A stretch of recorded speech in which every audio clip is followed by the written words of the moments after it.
More US based e-learning platform. మీరు కూడా slot book చేసుకోవాలంటే ఈ నెంబర్కి కాల్ చేయండి. నమస్కారం, సుమన్ టీవీ ప్రేక్షకులకు స్వాగతం. మనతో పాటు stock market analyst and trainer Sundararamareddy గారు ఉన్నారు. వారితో మాట్లాడి సులభంగా మనీ ఎలా సంపాదించాలో అడిగి తెలుసుకుందాం. నమస్తే సార్. నమస్తే సార్, ప్రతి ఒక్కరిలోనూ మేము మనీ బాగా సంపాదించాలి, మేము తొందరగా లైఫ్లో సెటిల్ అవ్వాలి అనే కోరిక ఉంటుంది సార్. అలాంటి వాళ్ళు తొందరగా మనీ సంపాదించాలంటే ఏమైనా మార్గాలు ఉన్నాయా సార్? తొందరగా అనే బదులు అంటే what kind of income exactly expect చేస్తున్నది చాలా ఇంపార్టెంట్ అండి. సో బేసికల్గా మనీ ఎర్న్ చేయాలి అంటే టూ వేలో మనం ఇక్కడ థింక్ చేసుకోవచ్చు. ఒకటి యాక్టివ్ ఇన్కమ్, రెండు ప్యాసివ్ ఇన్కమ్ అంటాం. యాక్టివ్ ఇన్కమ్ ఏంటంటే మనం కొంత టైం వరకే వర్క్ చేస్తుంటాం. డైలీ 8 hours కావచ్చు, లేకపోతే అప్ టు 60 ఏజ్ వచ్చేంత వరకు వర్క్ చేస్తాం. తర్వాత మనం వర్క్ చేయలేము. ఇంకా అంటే యాక్టివ్ ఇన్కమ్ కి లిమిటేషన్స్ ఉన్నాయి. మనం ఏదైనా జాబ్ చేస్తుంటే అది టెంపరీ, ఇన్కమ్ అంతా కూడా 20 లేదా 30 years వస్తుంది అంతే.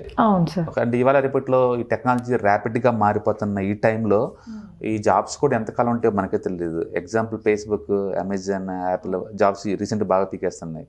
సో అందుకని లైఫ్ లో సెటిల్మెంట్ అవ్వటం అంటే జాబ్ వస్తే సెటిల్మెంట్ ఏం కాదు, ఒకప్పుడు సెటిల్మెంట్ అనుకునేవాళ్ళు, ఇప్పుడు దాని మీనింగ్ కాదనమాట. అందుకని మల్టిపుల్ ఇన్కమ్ స్ట్రీమ్స్ ఉండటం అనేది మనం సెటిల్మెంట్ అనుకోవచ్చు ఇప్పుడు మోడర్న్ ఏజ్ లో. ఓకే, సో కాబట్టి ఒకటి యాక్టివ్ ఇన్కమ్. యాక్టివ్ ఇన్కమ్ అంటే మనం యాక్టివ్ వర్క్ చేస్తాం అనమాట. అగైన్ ఈ యాక్టివ్ ఇన్కమ్ రెండు రకాలుగా వస్తుందండి. ఒకటి నా టైంని వేరే వాళ్ళకి అమ్మటం ద్వారా నాకు మనీ వస్తుంది. అంటే నేను కంపెనీకి 8 hours వర్క్ చేశాను అనుకోండి, నేను 8 hours వర్క్ చేశాను కాబట్టి నాకు ఈ శాలరీ ఇవ్వాలి. లేదా నేను కన్సల్టెంట్ని, నీకోసం నేను డైలీ 2 hours వర్క్ చేస్తాను, నాకు మంత్లీ ఎంత ఇవ్వాలి, అది పార్ట్ టైం అనండి. సో మొత్తానికి ఇంత టైం అవుట్లోకి స్పెండ్ చేయడం ద్వారా నాకు ఇన్కమ్ జనరేట్ అవుతుంది. దాన్ని మనం జాబ్ ఇన్కమ్ అనుకోవచ్చు. ఎక్కువసార్లు జాబ్ ఇలానే ఉంటాయి కదా. రెండోది ఏంటంటే లాభం ద్వారా మనీ సంపాదిస్తారు వాళ్ళు. అంటే ఒక యాక్టివిటీ చేస్తారు. నేను ఒక హోటల్ పెట్టాను, హోటల్ పెట్టేందుకు నాకు ఖర్చు ఇంత అయింది, దాటి ఎక్స్ట్రా సెల్ ఇంత డబ్బు వచ్చింది అనుకోండి, నాకు ప్రాఫిట్ వచ్చినట్టే కదా. అదేంటంటే లాభాల మీద ఎర్న్ చేయటం, లాభాల మీద అంటే ఒకటి బిజినెస్ ఇన్కమ్ అనుకోవచ్చు, ఒకటేమో జాబ్ ఇన్కమ్ అనుకోవచ్చు. సో బేసికల్ గా 2 రకాల ఇన్కమ్ ఉంటాయి అనమాట. ఈ రెండు కూడా యాక్టివ్ ఇన్కమ్సే. అంటే మీరు బిజినెస్ యాక్టివ్ ఉంటే నీకు ఇన్కమ్ వస్తుంది, లేదంటే రెండు ఆగిపోతాయి, అక్కడ ఆగిపోతే ఉండిపోతుంది. సో ఈ రెండిట్లో ఏది బెటర్ అనేది డిపెండింగ్ అపాన్ ద క్యాలిబర్ అనమాట. నాకు క్యాలిబర్ తక్కువ ఉంది అనుకోండి, సొంతంగా ఒకళ్ళ దగ్గర జాబ్ ఉంటే బెటర్, ఎందుకంటే జాబ్ కొంచెం సేఫ్టీ ఎక్కువ ఉంటుంది. బిజినెస్ తల కాదు, చాలా డైనమిక్ ఎన్విరాన్మెంట్ లో వర్క్ చేయాల్సి ఉంటుంది, దాన్ని నెక్స్ట్ లెవెల్ లో స్కేల్ అప్ చేయాల్సి ఉంటుంది. ఇన్కమ్ ఎక్కువ, రిస్క్ కూడా ఎక్కువ ఉంటుంది. అందుకని క్యాలిబర్ బాగుంటే త్వరగా సెటిల్ అవుతారు, ఎంటర్ప్రినర్స్ త్వరగా సెటిల్ అవుతారు. బట్ క్యాలిబర్ లేకపోయినా మార్కెట్ ఛాలెంజ్ చేసినా జీరో అయిపోతారు. అందుకని ఒక వ్యక్తిగత క్వాలిఫికేషన్స్ అన్ని తక్కువ క్యాలిబర్ ఉన్నప్పుడు జాబ్కి వెళ్ళటం బెటర్, ఎక్కువ ఉన్నప్పుడు బిజినెస్ వెళ్ళటం బెటర్. నేను చేయగలను, పర్వాలేదు అని ఒక స్టెప్ తీసుకోగలిగితేనే చేయాలి. అట్లా. సో లాభాల మీద వచ్చే ఇన్కమ్ ఒకటి టైం స్పెండ్ చేయడం ద్వారా వచ్చే ఇన్కమ్ అనమాట. ఈ రెండు కాకుండా మూడోది ప్యాసివ్ ఇన్కమ్ అనమాట. అసలు వాళ్ళు అది మనీ మన కోసం వర్క్ చేస్తూ ఉంటుంది, మనం వర్క్ చేయం. మనం వర్క్ చేస్తే డైలీ 8 hours వర్క్ చేస్తుంటాం. అదే మన మనీ వర్క్ చేయటం అంటే, సపోజ్ ఒక మంచి కంపెనీలో నేను షేర్స్ కొన్నాను అనుకోండి, ఆ కంపెనీలో ఎంప్లాయీస్ 24/7 వర్క్ చేస్తూ ఉంటారు. నేను వర్క్ చేస్తాను. సపోజ్ నేను రిలయన్స్ లో నేను ఇన్వెస్ట్ చేశాను. రిలయన్స్ లో ఎంప్లాయీస్ దగ్గర 3 లక్షల మంది ఎంప్లాయీస్ ఉన్నారు. వాళ్ళలో షిఫ్ట్ వైజ్ 24 గంటలు పనిచేస్తూనే ఉంటారు.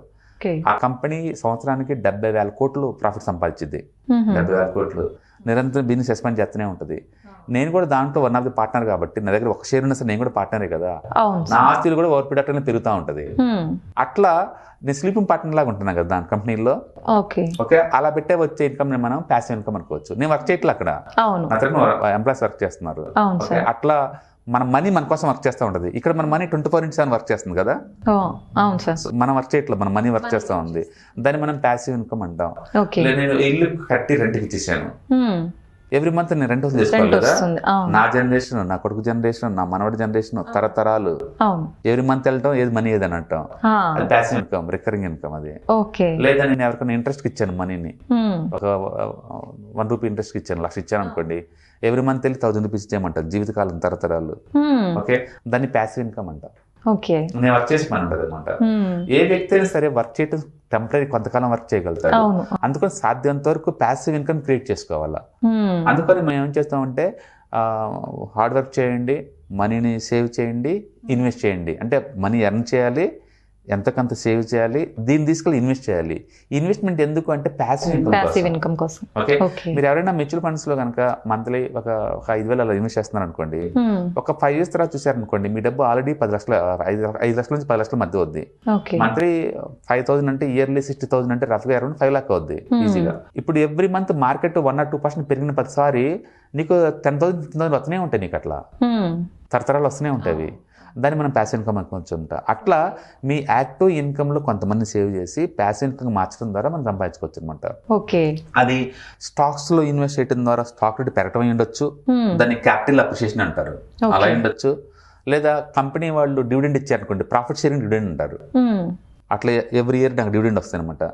Like coal India and rural electrical corporation ఇలాంటి కంపెనీస్ అయితే ఇయర్లీ 10% దాకా వడ్డీ వస్తాయి ఇప్పుడు కనుక ఇన్వెస్ట్ చేస్తే ఈ రేట్ మీద. అంటే లక్షకి 10,000 వస్తూనే ఉంటుంది నీకు జీవితకాలం. అది కంపెనీ ప్రాఫిటబిలిటీ పెరిగే కొద్దిగా ఎక్కువ ఇస్తుంటుంది ముందు రోజుల్లో. సో దాన్ని మనం డివిడెండ్ ఇన్కమ్ అంటాం. ఈ లోపు మళ్ళీ స్టాక్ రేట్ పెరిగింది అనుకోండి, అది ఎక్స్ట్రా, దాన్ని క్యాపిటల్ అప్రిషియేషన్ అంటాం అనమాట. సో ఈ ఇన్కమ్ వస్తుంది. అలాగే స్టాక్ మార్కెట్లో కవర్డ్ కాల్ స్ట్రాటజీ చేస్తాం మేము. మా దగ్గర స్టాక్స్ ఉన్నాయి అనుకోండి, దూరంగా కాల్స్ అమ్ముతా ఉంటారు అనమాట, ఓటీఎం కాల్స్, అలా డబ్బు వస్తూ ఉంటుంది. దాన్ని కవర్డ్ కాల్ స్ట్రాటజీ అంటారు. ఆప్షన్ మార్కెట్లో అది సంపాదిస్తూ ఉండొచ్చు.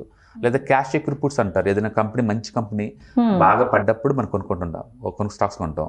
అది పడకుండా ఉందనుకోండి, అది పడేంత వరకు పుట్ ఆప్షన్స్ నమ్ముతూనే ఉంటాం. ఇక్కడికి వచ్చిన తర్వాత అప్పుడు మేము స్టాక్స్ కొంటాం అనమాట. సో పడకపోయినా మాకు ప్రాఫిట్, పడినా మాకు తక్కువ రేట్లు కొనుక్కోవచ్చు అనమాట. దాన్ని క్యాష్ సెక్యూర్ పుట్స్ అంటారు.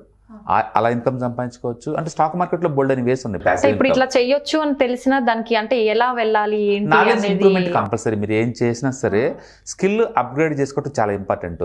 యాక్చువల్గా ప్రతి వ్యక్తి కూడా వాళ్ళ లైఫ్ ఎర్నింగ్స్ లో, ఇయర్లీ ఎర్నింగ్స్ లో ఒక 2 to 5% కంపల్సరీగా అప్గ్రేడేషన్ మీద పెట్టాలి ఖర్చు. ఎప్పుడో నేర్చుకున్న 1947లో ఒక టైప్ మిషన్ నేర్చుకున్నానంటే ఇప్పుడు పనికిరాదండి. స్కిల్ అప్డేట్ అవ్వడం కంపల్సరీ.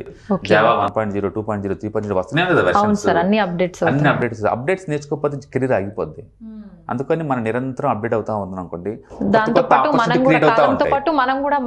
వస్తా ఉంటే ఎక్కువ డిమాండ్ చేయొచ్చు. 10,000 తోటి ఒక చిన్న జాబ్ చేసుకుంటే కూర్చునే బదులు స్కిల్ డెవలప్ చేసుకుని 30,000 జాబ్ ట్రై చేస్తే తప్పే ఉంది. ఓకే, సో అందుకని అప్డేషన్ మ్యాండేటరీ, లేకపోతే అక్కడే పడి ఉంటాం జీవితకాలం. అందుకని ఇద్దరు వ్యక్తుల్లో ఒక వ్యక్తి ఇద్దరు క్లర్క్ జాయిన్ అయ్యారు అనుకోండి, ఒకళ్ళు సీఈఓగా రిటైర్ అవుతారు, ఇంకొకటి మాత్రం క్లర్క్ రిటైర్ అవుతాడు. ఎందుకంటే అతనిది గ్రోత్ మైండ్ సెట్, నిరంతరం అప్డేట్ అవుతా పోతుంది. మెచ్యూరిటీ లేదు, ఉన్న దాంట్లోనే నేను రిస్క్ చేయలేను, నేను ఇక్కడే ఉంటా అనే మెంటాలిటీతో ఉంటే అలా. సో అట్లా యాక్టివ్ ఇన్కమ్ ఈ 2 రకాలుగా మనం మాట్లాడుకుంటే, టైం స్పెండ్ చేసి డబ్బు సంపాదించడం, లాభాలతో డబ్బు సంపాదించకపోతే అనుకుంటే, అంటే ప్యాసివ్ ఇన్కమ్ లో బోల్డ్ అని మెథడ్స్ ఉంటాయి అనమాట. Okay, depend upon the skill అనమాట. స్కిల్ ఎక్కువ ఉంటే రిస్క్ ఆటోమేటిక్గా తగ్గిపోద్ది, స్కిల్ లేకపోతే రిస్కే కదా.